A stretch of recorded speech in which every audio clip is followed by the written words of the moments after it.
Hi friends, welcome to my channel. సరే, మునక్కాడ ఆలు curry. ఈ టైప్లో మునక్కాడ ఆలు కర్రీని చేశారంటే అస్సలు వదిలిపెట్టరు. చాలా ఈజీగా మన ఛానల్లో కర్రీస్ ఎక్కువ ఉంటాయండి. కాబట్టి ఒక్కసారి ఛానల్ని విజిట్ చేయండి. ఎలా చేయాలో చూపించేస్తాను, పదండి. ఇప్పుడు మునక్కాడల్ని ఇలా కట్ చేసుకొని వాటర్లోకి వేసి పక్కన పెట్టేసుకోండి. చిన్నగా కట్ చేసుకోండి. మీకు ఏ సైజు కావాలనుకుంటే ఆ సైజు. తర్వాత ఆలు ముక్కల్ని కూడా ఒక 2 ఆలు తీసుకున్నాను, పెద్దవి. మీరు పొట్టు తీసైనా వేసుకోవచ్చు. పొట్టుతో వేసుకుంటే విటమిన్స్ ఎక్కువ ఉంటాయి, కానీ కొంతమంది పిల్లలు తినరు కాబట్టి పొట్టు తీసేసైనా వేసుకోండి. ఇలా అన్ని చిన్న పీసెస్గా కట్ చేసుకొని వాటిని కూడా అన్నీ వాటర్లోకి వేసేసుకోండి. కర్రీ అయితే చాలా బాగుంటుందండి. మీరు ఫుల్ వీడియోని చూడండి, మీకు అర్థమవుతుంది, స్కిప్ చేయకండి. 2 మనము రెడీ చేసి పక్కన పెట్టుకున్నాం కదా. ఇప్పుడు మసాలా చూడండి. అల్లం వెల్లుల్లి రెబ్బలు, ఒక 2 లవంగాలు, చెక్క అవసరమైతే వేసుకోండి, లేకుంటే లేదు. కొబ్బరి ఒక 2 టేబుల్ స్పూన్లు కొబ్బరి పొడి, అలాగే కొత్తిమీర అన్నీ వేసేసి మనం మిక్సీ పట్టేసుకుందాము. ఇందులోకి టమాటా ముక్కలు కూడా వేసుకోండి. కొందరు టమాటాలు కట్ చేసి వేసుకుంటారు.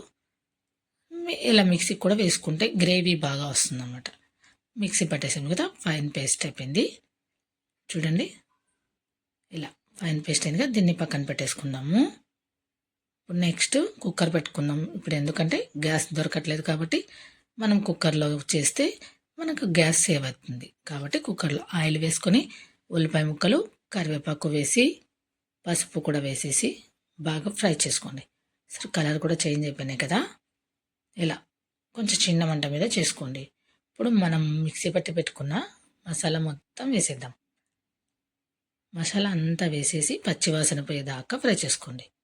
సరే కదా, చూడండి గ్రేవీ చాలా బాగా వచ్చింది కదా. ఇప్పుడు ఆలు ముక్కలు, మునక్కాడలు కూడా వేసేద్దాం.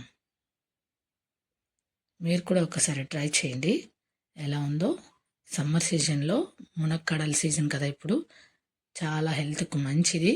మునక్కాడల సూపు ఇవన్నీ కూడా చేసుకొని తాగొచ్చు మనము. చాలా బాగుంటాయి మునక్కాడలు కర్రీ, సూపర్గా ఉంటుందండి. తప్పకుండా ట్రై చేయండి. అన్నింటినీ వేసేసి బాగా కలిపేసుకున్నారు కదా. ఇప్పుడు కారం, ధనియా పొడి మీ స్పైసీనెస్ తగ్గట్టుగా వేసుకోండి. కొంచెం రసం పొడి అండి, ఇదేనండి మెయిన్. రసం పొడిది మన ఛానల్లో లింక్ ఉంది, వెళ్ళి చూడండి. అలాగే కస్తూరి మేతి కూడా వేసేసి అన్నీ బాగా కలిపేసుకోండి. అన్నీ బాగా కలిపిన తర్వాతనే కొన్ని వాటర్ వేసేసి మనం మూత పెట్టేద్దాం. జస్ట్ 2 విజిల్స్ వస్తే సరిపోతుందండి, అంతే. మరీ ఎక్కువ కూడా పెట్టకండి. మునక్కాడలు మరీ మెత్తగా అయిపోతే కర్రీ టేస్ట్ బాగోదు. కాబట్టి చూసారా, అంతేనండి. ఒక 2 విజిల్స్ వచ్చిన తర్వాత సరే, ఆయిల్ అంతా పైకి వచ్చింది కదా. సూపర్ కర్రీ, మునక్కాడల కర్రీ రెడీ అయిపోయింది. ఇప్పుడు మనం సర్వింగ్ బౌల్లోకి తీసేసుకుందాం. మొత్తం అంతా బౌల్లోకి వేసేసుకోండి. ఇది ముద్ద, చపాతీ, రైస్ దేంట్లోకైనా కూడా చాలా చాలా టేస్టీగా ఉంటుంది. అంతే, మునక్కాడల కర్రీ రెడీ అయిపోయింది. మీరు కూడా టేస్ట్ చేసి ఎలా ఉందో చెప్పండి.